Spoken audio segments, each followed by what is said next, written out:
estamos em outubro, que é um mês dedicado a realmente nos informarmos, nos solidarizarmos, nos envolvermos com a causa do câncer de mama. E nesse programa em especial, nós temos uma pessoa que me honra muito de estar aqui conosco hoje, que é a doutora Mayra Calef, porque em outubro realmente é o mês que ela mais está, né, com a agenda lotada, porque ela também, além de chefe do Núcleo da Mama no Hospital Moinhos de Vento, aqui em Porto Alegre, ela é presidente do IMAMA e do FEMAMA, atende, e esse é o core, né, dela, atender as suas pacientes, está super envolvida com pesquisas de orientação de mestrado, de doutorado, o seu próprio banco de dados de pesquisa. Então, é uma pessoa que é uma referência, né? E eu fico muito feliz de estar aqui com a gente. Doutora Mayra, seja muito, muito bem-vinda aqui ao nosso programa da Confraria. É um prazer lhe receber aqui. E a gente começa falando sobre um problema que eu acho que mais do que nunca vem à tona, porque nós temos dados de 2019, que realmente o câncer de mama era a principal causa de morte entre mulheres, mas que depois, com a vinda da pandemia, obviamente esse cenário se modificou, mas que vem algumas consequências, né, da Covid, que muitas mulheres postergaram, deixaram de fazer os seus exames preventivos, né, em especial a sua mamografia, e isso acaba acarretando muitas vezes um diagnóstico, né, mais tardio e aumentando assim as chances, né, diminuindo, perdão, as chances de cura. Doutora Mayra, como é que a senhora vê esse momento pós-pandemia e o reflexo disso no diagnóstico do câncer de mama?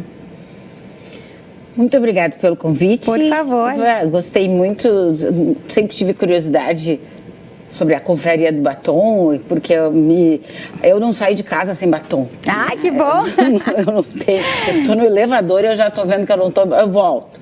Então, o que eu vejo, assim, que esse momento é um momento de muita reflexão, né, para nós mulheres, porque todo o medo que a pandemia nos causou, todo mundo congelou em casa, né? E ficou esperando o que iria acontecer.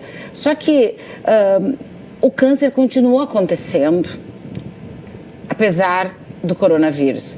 E muitas pessoas que dependem única e exclusivamente do SUS estão tendo ainda muita dificuldade de acesso, porque para fazer uma mamografia, e é isso que a gente está assim, batalhando com secretários municipais, estaduais, para fazer mamografia tem muita burocracia. Ela devia ser vista como uma vacina, praticamente. Apesar de ter uma lei federal, né, que teoricamente traz a gratuidade para mamografia para mulheres acima de 40 anos. Existe uma lei desde 2006 que assegura mamografia pelo SUS acima dos 40 anos, independente de qualquer coisa. Mas o que eu estou falando aqui são os gargalos para fazer essa mamografia. A burocracia tem que marcar no posto, vai ser solicitado no posto. Aí o INCA, que é o Instituto Nacional do Câncer, ele só recomenda mamografia de 50 a 69 de 2 em 2 anos. Já é outro problema, mas existe a lei, porque lei é acima de qualquer recomendação, né, a partir dos 40. Então, a Secretaria Municipal de Saúde aqui de Porto Alegre tem ajudado muito nessa conquista de espaços de maior número de mamografias. Mas o Instituto da Mama, ela tem uma abrangência estadual. E a gente sabe que tem cidades aqui a menos de 70 quilômetros de Porto Alegre que a fila de espera para fazer uma mamografia são quase 6 meses. Então, se a pessoa quer fazer uma mamografia de rotina, nós temos que começar a liberar esses espaços. Talvez até que seja um protocolo tipo uma vacina. Tem mais de 50? Se é o jeito que a Secretaria da Saúde entende por causa da recomendação do INCA. Que é automático. Não, tem toda a burocracia. Então, eu entendo que tem muita gente que fica braba com o Instituto da Mama durante o Outubro Rosa, porque a gente diz, faça a mamografia a partir dos 40, e ela não consegue. Então, isso dá muita angústia, mas ela pode conseguir também alguns descontos, algum jeito pelo IMAMA. O IMAMA tem algumas parcerias sensacionais que nos apoiam há muitos anos e que a gente pode facilitar esse caminho. Esse é um ponto. O outro ponto é que 70% das pessoas no primeiro ano da pandemia não foram fazer seus exames de rotina. 70%. Isso lá no próprio Hospital Moinhos de Vento, onde eu trabalho. Tem essa estatística. Aí foi voltando.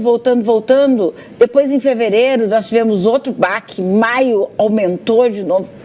Então, ainda não retomamos esses números que eram de 2019, mas que já não estavam bons. Sim.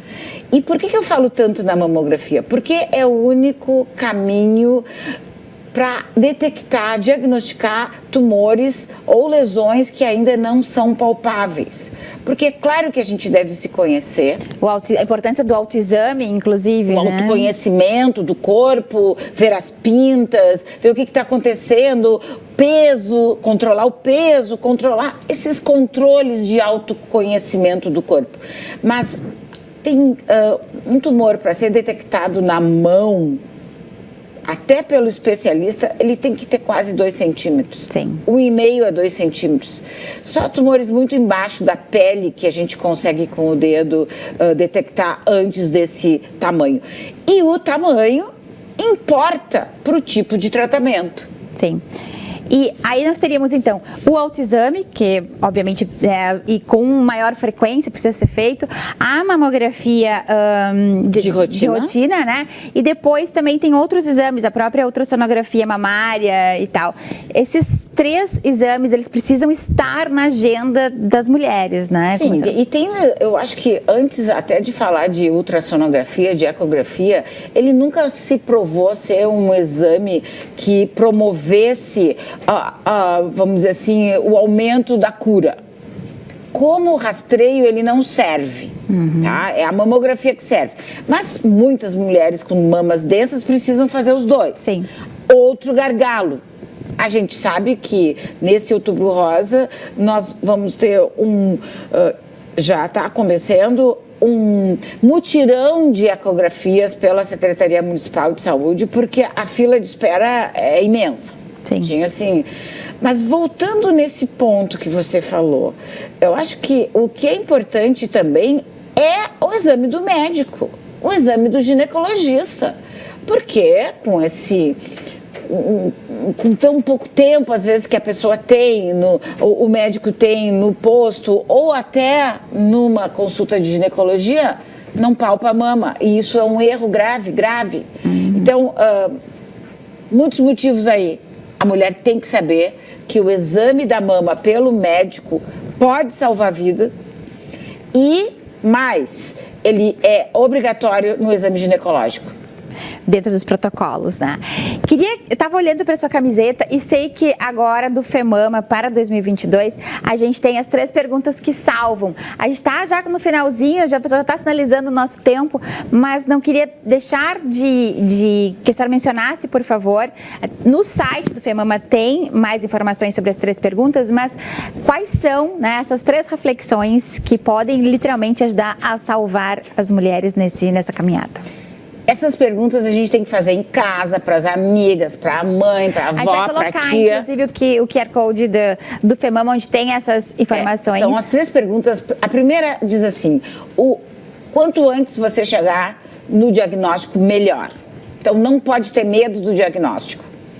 Segundo, você sabe todos os avanços que estão acontecendo na área da mama? Novas tecnologias, inclusive, né, de tratamento. É impressionante como a cura é possível e vocês têm que acreditar em mim. Terceiro, para cada tipo de câncer, para cada tipo de mulher com câncer de mama tem um tipo específico de tratamento. E isso é chamando para a medicina personalizada, que é o caminho para a gente curar mais. Então, nós temos agora, no fim do mês, dia 29, voltamos à caminhada das vitoriosas e todo mundo de camiseta com as 3 perguntas que salvam, para que a gente consiga também fazer com que não seja só o mês de outubro a falar disso. Sim. Né? Nós precisamos... A gente vai estender, inclusive, a pauta, né, com relação ao câncer de mama. Ela vai até novembro aqui com a gente e está sempre muito aberto aqui o nosso programa para falar sobre isso. E uma outra questão que é nós também ajudarmos, nos envolvermos com algumas ações, em especial do IMAMA. E aí eu estava conversando antes aqui com a doutora Mayra de como que eu queria que vocês soubessem como que a gente pode colaborar, né, de alguma forma, com todas as ações que o IMAMA faz. E aí a doutora Mayra estava citando alguns exemplos, queria que também a gente vai botar o QR Code aqui do IMAMA, mas como é que a nossa telespectadora pode se envolver e pode ajudar o IMAMA? O IMAMA vai fazer 30 anos esse ano. E a gente precisa muito da comunidade, das pessoas como voluntários, porque pode ir lá, separar tampinhas, levar tampinhas para o programa que é o Tampinha Legal. Tem a história da nota fiscal gaúcha, se inscrevam lá com o seu CPF no site, tem direitinho como se fazer. Não é por valor, é por unidade de nota, vai lá um pouquinho para o IMAMA, escolham o IMAMA como o seu beneficiário. E tem também doações de empresas, ajudar a comprar camisetas, divulgar. Gente, o IMAMA é nosso, né? É um orgulho enorme estar à frente do IMAMA desde o seu início como fundadora. 93, né? 93, e é um exemplo nacional de organização da comunidade e de voluntariado. Perfeito. Doutora Mayra, muitíssimo obrigada. Eu sei que a senhora segue hoje numa agenda aí todo mês de outubro, então muito obrigada pela deferência de estar aqui com a gente. E pessoal, acompanhe, nós colocamos já o QR Code, vai estar nas nossas redes sociais também. É um mês específico de concentração, né, das informações, mas sim, o cuidado, né, da mulher com a sua saúde deve permanecer durante todo o ano. E a prevenção, o diagnóstico precoce ajuda a salvar muitas vidas, 95%, né, segundo as estatísticas, de chances de cura quando o diagnóstico é precoce. Então, mais uma vez, muito obrigada e seguimos aqui no nosso programa.